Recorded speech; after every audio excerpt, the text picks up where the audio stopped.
Jadi cerita ini tentang mahasiswa FMIPA UI yang namanya Faris dan Tommy. Oke. Mereka berdua ini asalnya dari luar kota. Faris dari Kebumen, Tommy dari Lampung. Nah, mereka berdua itu kuliah di UI, stay di Jakarta, dan stay-nya itu di asrama UI. Oke. Jadi tuh UI tuh kayak punya asrama gitu loh, Chef. Jadi kalau misalnya maba-maba atau mahasiswa UI dari luar Jabodetabek yang kuliah di sana, lo bisa nempatin si asrama UI ini karena emang murah gitu loh. Oke.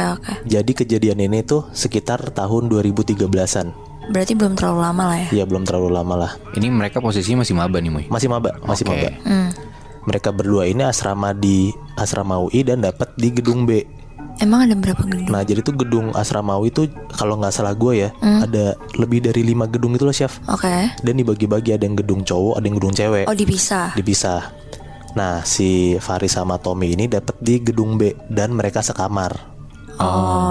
Suatu hari mereka berdua kan itu lagi masih maba banget kan, masih kuliah, masih awal-awal, jadi kayak mereka sering nongkrong di kantin buat kayak dapet teman baru gitu loh. Oke. Ketemulah mereka sama senior yang emang udah lama lah tinggal di asrama UI itu.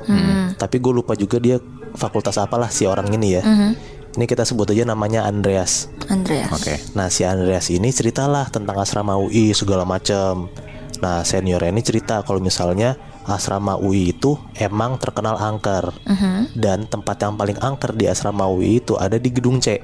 Oke. Gitu. Kata si Andreas ini, dia bilang kayak orang-orang tuh suka denger di gedung C tuh ada kayak suara cewek nangis, ada kayak suara cewek senandung di lorong gitu. Sampai yang paling parahnya lagi tuh kayak ada orang pernah mahasiswa UI itu ditongolin sama pocong pas dia lagi tidur di kamarnya. Bangsat. Nah dari situlah kayak pertama Faris sama Tommy tuh ngedengerin aja kayak percaya nggak percaya kan, karena mereka masih maba juga kan. Nah sampai singkat cerita 2 bulan pertama mereka tinggal di asrama UI gedung B, ya nggak ada kejadian apa-apa gitu. Nah tiba-tiba ada di suatu hari tuh kamarnya mereka berdua plafonnya tuh bocor pas lagi hujan gitu. Ya mereka lama-lama kayak nggak betah lah tinggal di sana karena setiap hujan kan kayak lantainya lepek gitu basah kan. Nah mereka berdua mutusin buat ketemu sama pengurus asrama UI buat minta pindah kamar. Nah mereka berdua ngurus segala macam bla bla bla, dapatlah mereka dapat kamar baru. Dan kamar barunya ini ada di gedung C. Ya. Yang mana yang tadi gue bilang ceritanya angker kan kata Andreas. Pertama tuh mereka berdua pas dapat kabar kalau misal mereka pindah gedung C itu kayak rada-rada takut juga. Karena mereka berdua keinget lah cerita Andreas kan, kalau misalnya gedung C angker segala macam gitu. Tapi mereka mikir ya karena mereka berdua juga Faris sama Tommy kemana-mana bareng ya setidaknya apapun yang terjadi ya mereka bisa saling nemenin lah. Iya, Gak benar. pernah sendiri kan. Jadi mereka kayak yaudah gak apa-apa kali di gedung C aja gitu. Udah sampai suatu hari, jadi si Tommy itu ada di suatu hari Sabtu dan Minggu nginep di rumah saudaranya di Jakarta. Oke. Jadi mau nggak mau si Faris harus tinggal sendiri dong di asrama. Iya, benar. Nah si Tommy itu bilangnya mau balik Senin. Jadi Sabtu malam dan Minggu malam si Faris sendiri di asrama. Nah akhirnya di hari itu ya Faris sendirian lah di asrama UI itu kan. Sampai sekitar jam 8-an malam Faris nyoba buat tidur. Nah anyway itu kamar mereka itu kedapetan satu kamar kasurnya tuh bertingkat gitu loh. Oh, bang bed. Iya, jadi ada 2 tingkat gitu kasurnya. Nah si Tommy biasa tidur di bawah temennya ya. Si Faris biasa tidur di atas.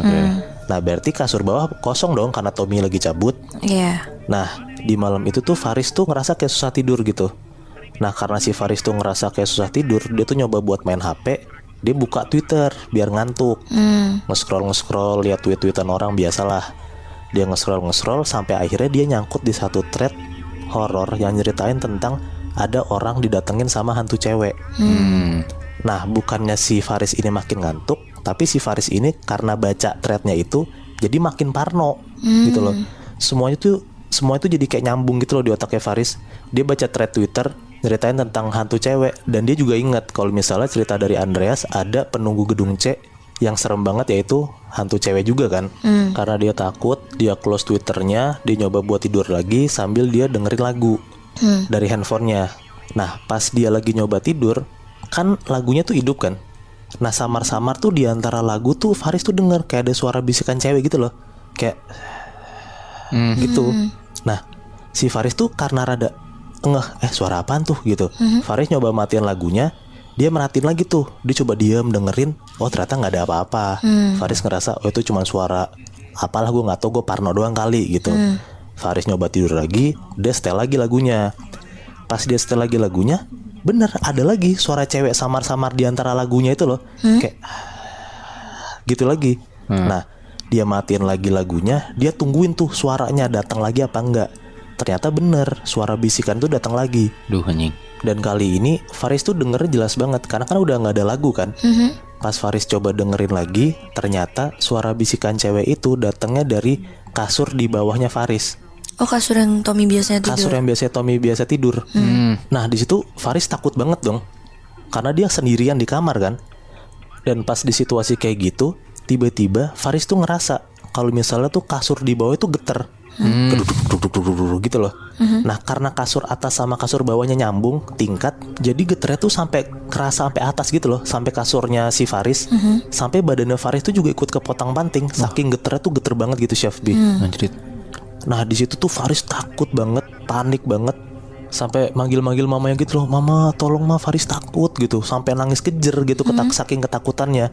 Nah pas Faris nangis ketakutan, Faris nggak sadar ternyata dia ngompol, saking ketakutannya. Bangsat. Di situ nggak lama kasur si Faris berhenti getar, dan sekitar jam 12-an malam Faris tuh ngerasa kayak akhirnya tuh dia nggak digangguin lagi gitu loh.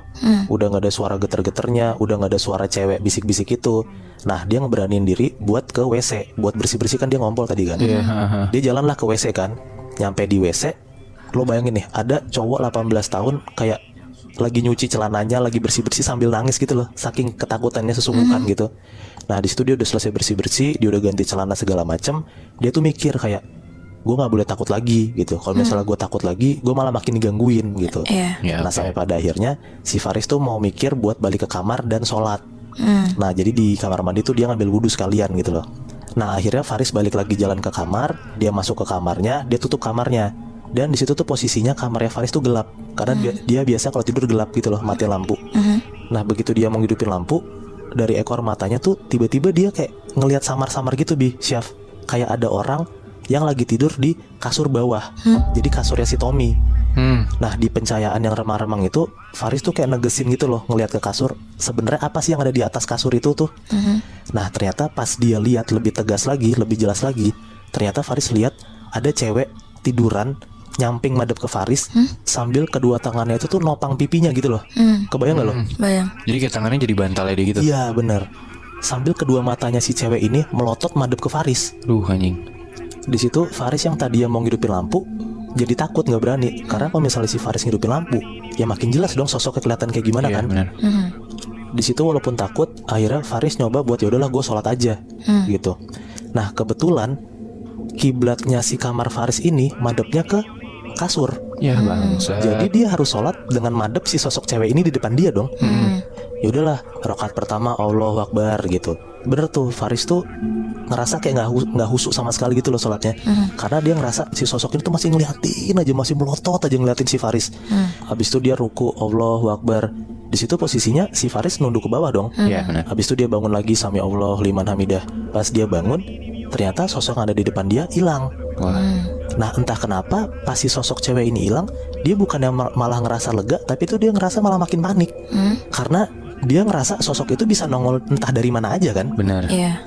Nah gara-gara kepikiran kayak gitu, si Faris tuh gak sadar kalau misalnya posisi dia tuh berdiri lama banget. Ya kasarannya sholat dia udah berantakan lah gitu. Nah karena dia enggak kayak gitu, dia coba buat husuk lagi, buat lanjutin lagi sholatnya.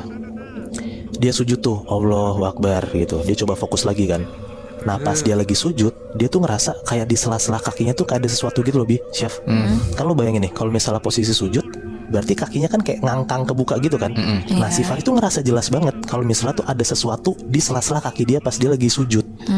Nah karena dia ngerasa ke distract kayak gitu, yang tadinya kepalanya dia pas lagi sujud nyium lantai, dia tuh mau ngelihat ke arah belakang lewat selangkangannya si Faris pas lagi sujud.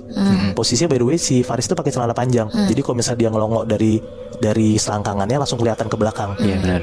Nah pas dia ngelongok lewat selangkangannya, ternyata bener Chef, ternyata ada sesuatu di tengah-tengah kakinya si Faris ini. Pas dia ngelongok, ternyata ada sosok kepala hantu cewek yang tadi si Faris lihat. Dan matanya tuh masih jelas melotot ke arah Faris. Jadi mereka berdua tatap-tatapan gitu Chef.